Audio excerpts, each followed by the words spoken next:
All right, so I've been asked to talk to you about intuition, and the idea is it enough? So I think we share a frustration, right? That's what has brought a lot of us here, that we work hard to discover and convey insights that can be of great public value, and yet the outcomes of our communicative attempts aren't what we want or what we had hoped for. And so why is that, and what can we do about it? So sometimes the explanations for our communicative challenges are pretty apparent.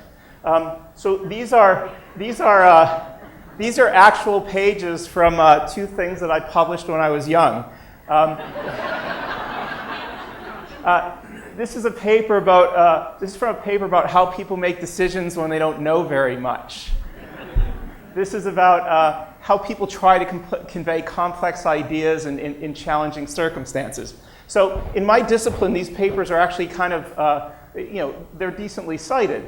But in terms of getting a broader audience, this just isn't going to cut it, right? And so what happens if you're doing science, surveys, experiments, case studies, things of that nature, and you want to increase its accessibility.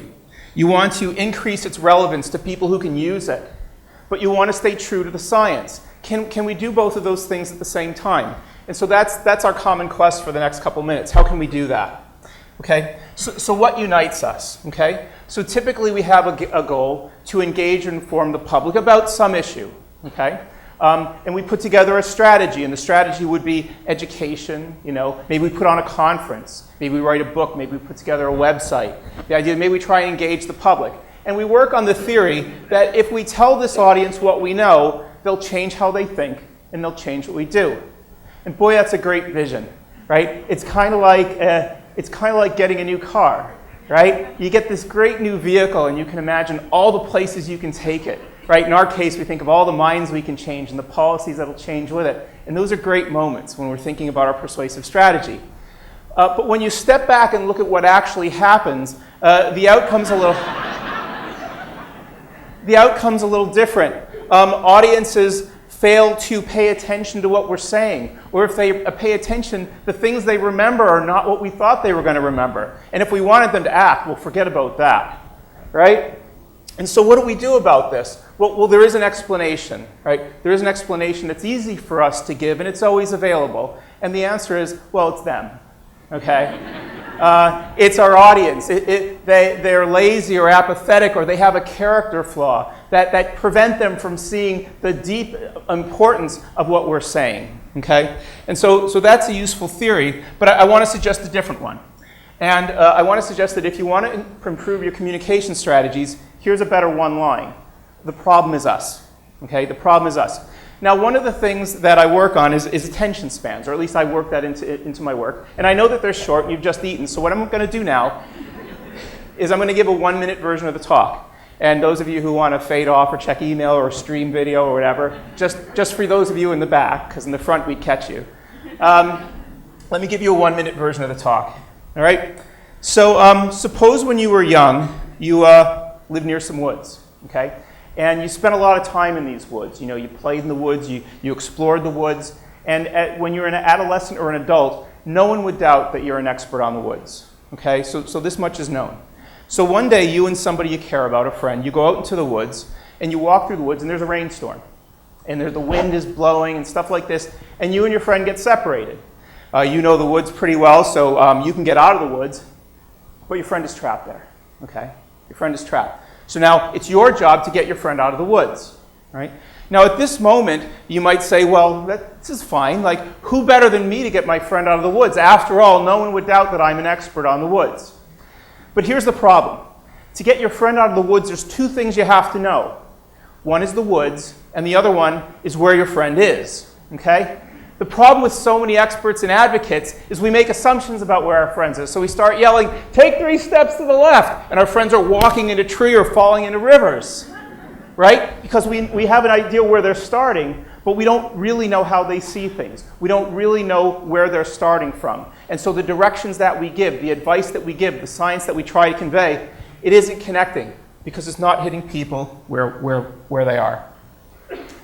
The problem is us. Even though we have great passion, great expertise, great advocacy, we often misunderstand how they, our target audiences, make decisions. We're mistaken about how and when we can persuade. A lot of us in the academy were used to captive audiences, right? People who are forced to listen to us. And so, right? So we wander out in the world, we're like, why not now, right? We're mistaken about this. We overestimate our persuasive capacities. So the operating assumption for us going forward ought to be that in attempts to convey information about science, failure is common, and that's something we can document. I mean, I can show you studies, or you can just take a step back and really think about experiences that you know, all right? So what can we do? What can we do? And so as we start to think about progress, I want to lay out some guidelines, okay? Guideline number one is biology is going to define the possibilities. That what I'm going to tell you about now, some things we know about how we can convey information, a lot of it's built from basic things in biology about how brains work that aren't controversial. So here's rule number one. Biology doesn't change the rules for you, okay? So a lot of times like, but my issue is so self-evidently important, right? And my point of view is so self-evidently right that people ought to understand it, and if they don't, it's their problem. But one of the things I want to ask you to think about is that really how it works, right? Or does biology say some things about what people can pay attention to and what they'll remember? And ought that not be something that we think about as we convey our ideas? So biology is going to define possibilities, and then we're going to leverage social scientific studies of things like decision-making and persuasion to try and form a framework for better strategies, okay? I'll talk a little bit about them, and you'll hear about them throughout the day, okay? But these are the ground rules going forward. All right, so let's think about, I want to define one word before I go forward, just so I know what we're talking about, and it's persuasion. That's the word I'm going to use. Now, by persuasion, I mean to move by argument, to move by some sort of demonstration. I mean to cause to know something, and so to me, these two, one can lead to the other. I want to have you have new memories, have new associations at the end of a presentation and beforehand, and I want to cause belief change. What I mean by that is you might believe something about communication beforehand. I want you to think about it, and maybe you'll believe something afterwards. Now, what I'm not talking about here is spin, and I'm not talking about manipulation.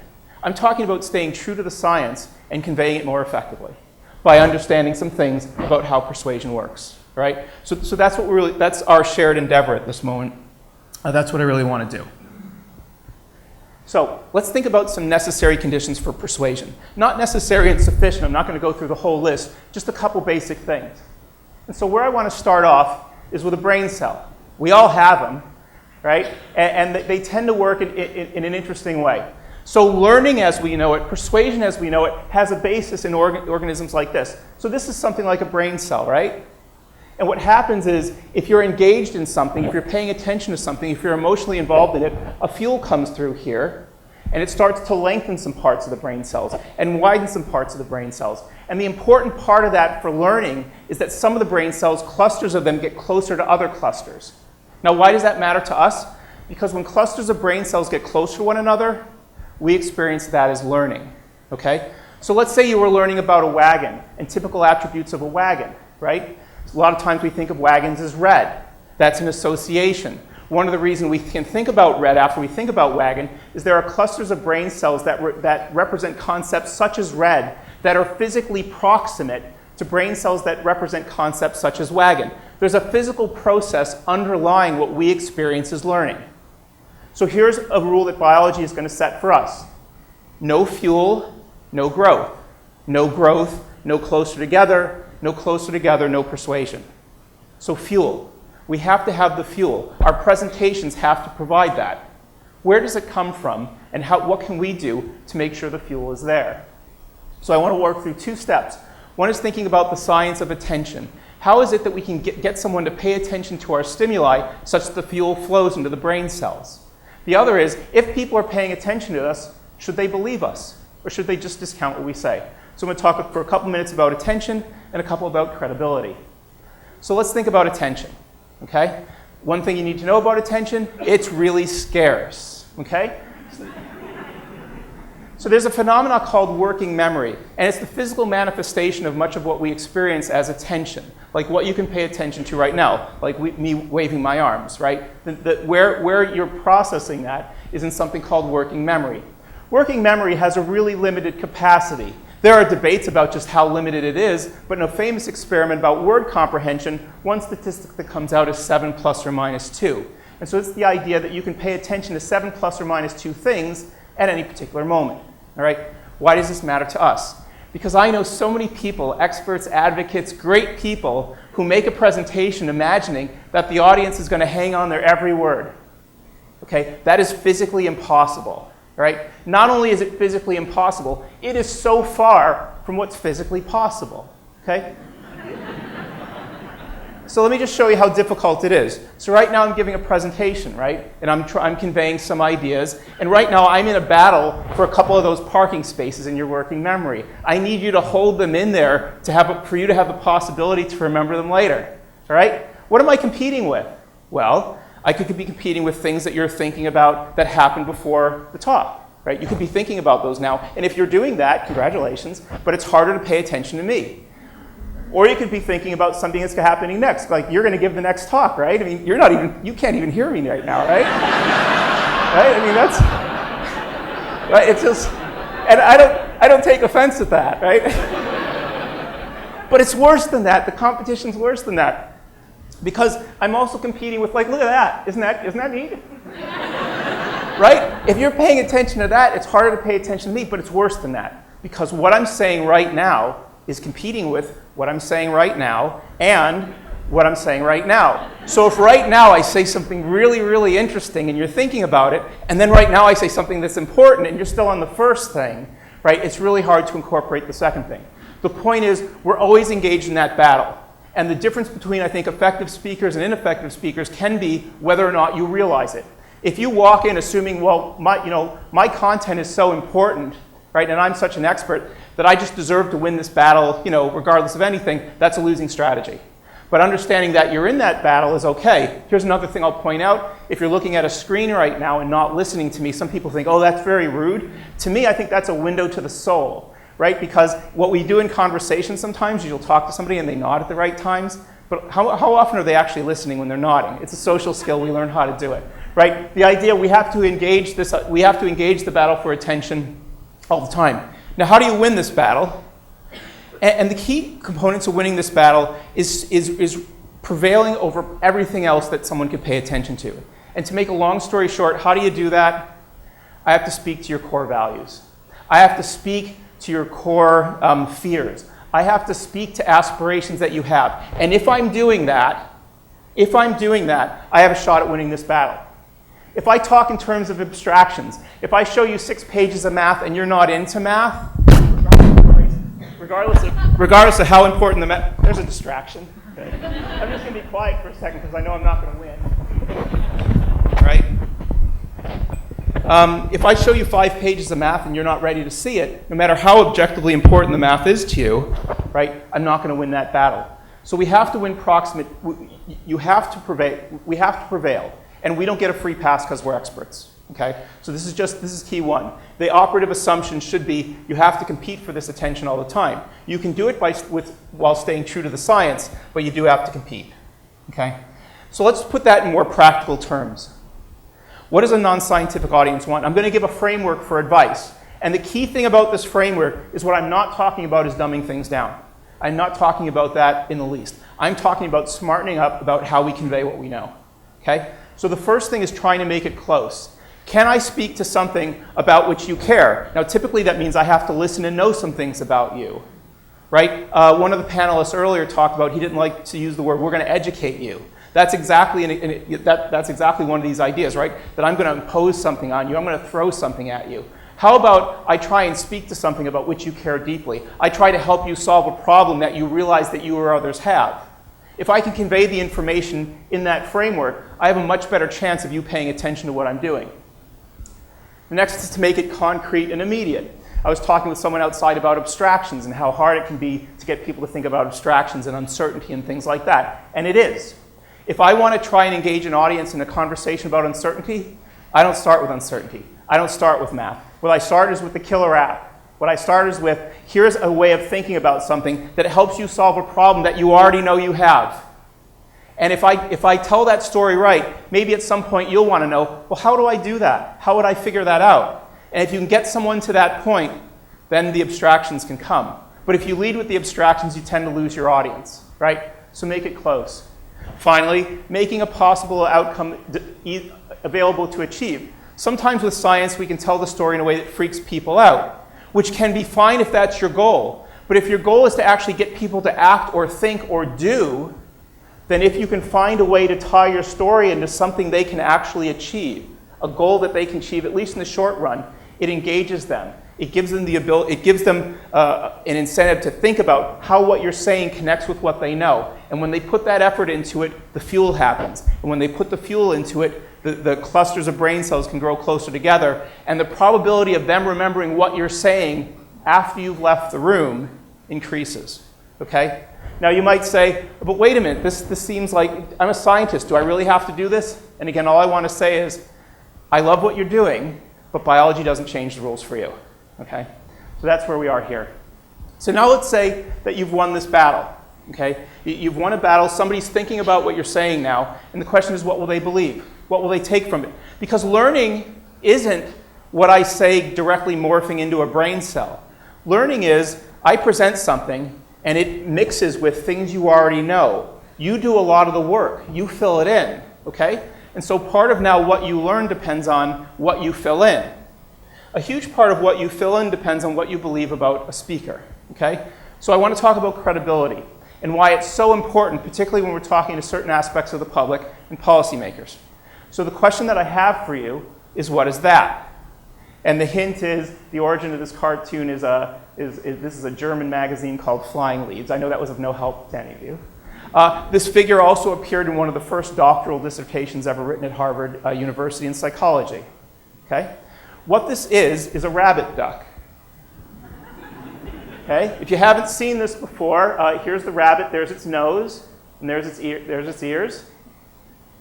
And if you haven't seen the duck yet, here's the back of its head, and there's its beak. Now, the interesting thing about this figure is that it has two distinct meanings. And we're not used to that, right? I mean, you've heard the term, a picture's worth 1,000 words. The reason for that exchange rate is when you look at a picture, it usually has a single meaning. It kind of tells you what it is. But a word, you look in the dictionary, particularly like the Oxford Dictionary, there's 15 meanings for every word, right? So the reason that this matters is we have to, when something has more than one meaning, we need to fill in, we need to think about, we need to put more work into figuring out what it means, okay? So how does this bear on credibility? Now let's think about a word like duck, okay? We all know this word has multiple meanings, right? It could mean the thing that you're possibly seeing right now, right? Or it can mean this if you were to throw something at me, okay? So the words have multiple meanings. What meaning are you putting to that word right now, okay? So let's walk into politics now. Let's think about what people hear when we're in a context where people have different values, where people have different ideologies. What do they hear when a scientist talks, okay? Well, scientists are using words that can have different meanings, okay? So we're in politics. Some people say, let's get rid of politics. We don't need it. Can't do it. Politics is the social reservoir where we deal with issues that we can't resolve in other ways, okay? So we have this conflict, and now we walk in, and we're scientists, and we start using words that have multiple meanings. It's called language indeterminacy, right? The idea that I'm using a set of words, and I could mean a lot of different things by them. So now you're trying to figure out, what does he really mean? What happens when you mix value conflict of the type that you see in politics with language indeterminacy? You get potential incentives to manipulate meaning. You get people thinking about, are you trying to spin me? Are you trying to manipulate me? Are you part of some conspiracy? Right? Are you trying to trick me into thinking something I shouldn't believe? So what we get are communication games with a nasty edge. The typical theories we have about learning, the communication strategies that work so well in classrooms, that work so well with your peers, can crash and burn when you leave the safety of those and walk into politicized environments. A lot of us know this by experience, right? Why does this happen, and what can we do about it? Right? So the key thing to remember in a politicized environment is that people have to work harder to learn, because they're not just listening to your words, they're trying to figure out, what do you really mean, right? One of the things you can do to try and affect your probability of success there is credibility. Think about your credibility, okay? So here's a very simple example. When we teach math class, okay, we typically have a simple pedagogy where everybody's on the same page. We know we're trying to educate the kids, right, to learn math. And so when the teacher says 2 plus 2 equals 4, nobody doubts that. But what would a math class be like if the first teacher said 2 plus 2 equals 4, and the second teacher said, if you believe that, it'll ruin your life? Right? It's not just that sequence. It's that if you know that the second teacher's coming, when you hear the first teacher say 2 plus 2 equals 4, some of the students are saying, what's your angle? Right? It changes how things are heard. It changes how you have to say things. Again, what I'm talking about here is a mix of biology and social science, and it doesn't change the rules for us. These are pretty basic things about how people learn. So what can we do? So here's a basic thing to know about credibility. Right? How do you establish credibility so that when people are hearing you, they're actually taking the content of your words seriously? So the first thing I need to tell you about credibility is it's not about you. Not directly, anyways. So for contested issues, high credibility is a must. But the key thing to know about credibility, about a person, is that it is domain-specific and bestowed by an audience. Right? By domain-specific, here's an example. Most people probably in the room think that Mercedes-Benz makes a fine automobile, right? Mercedes has a reputation for fine automobiles. Would you buy a Mercedes-Benz breakfast cereal? Like, what would that taste like? Would it be high quality, or would it taste like German motor oil? Right? So there's credibility in one domain, but not in another, right? So you might be credible as a scientist, but if you don't share people's values, are they really going to believe you? The other thing that's key is it's bestowed by an audience. What doesn't matter is your objective expertise. What matters is that the audience sees you as an expert, okay? Which is why if you're in front of a group of people who think that scientists are part of a conspiracy theory, you're going to have a tough time winning, okay? There have been moments in my career where I've been approached by faith leaders, and the question's been asked, how should I write a sermon about climate change? And the advice that I give is, I wouldn't, because you're not credible as a scientist. But what you do know, if you've been doing this for a long time, is you have some sermons where you know that the whole congregation is there with you, and they reach the apex with you, and you're talking about shared values. Do you have a sermon where you talk about responsibility, where you talk about stewardship, where you talk about, shared values? And right when you're about to reach the apex, and everybody's with you in terms of attention, you say, and if we all believe in stewardship and responsibility, then climate is part of what we're responsible for as well. In that way, reputationally, you're building the short bridge between a set of values people already share and an argument that's very much like them, instead of trying to build the long bridge of, well, I'm not really a scientist, but I play one on TV, right? Build the short bridge when you can, okay? This is a thing to know about credibility. The other thing to know about credibility is we can sort a whole range of research on this, but the best way to sort it is perceived common interests and perceived expertise. If you think that I want what you want, and you think that I know the things that are of value to you, you will have a reason to believe me. If you can get in a social situation where you can first establish shared values, right? And so people see that, they might take your expertise more seriously. But if they think you're not like them, your expertise isn't going to matter, and they're not really going to be able to hear you. So it's up to us. Here's our choice, right? We can, and there's nothing wrong with this per se, we can make presentations that please us. We can make presentations that affirm our values as scientists, and we can blame them if it doesn't work. But another choice we have is we can try to persuade people who are different than us, and that requires a different communicative strategy, right? And so it's up to us as to what we want to do.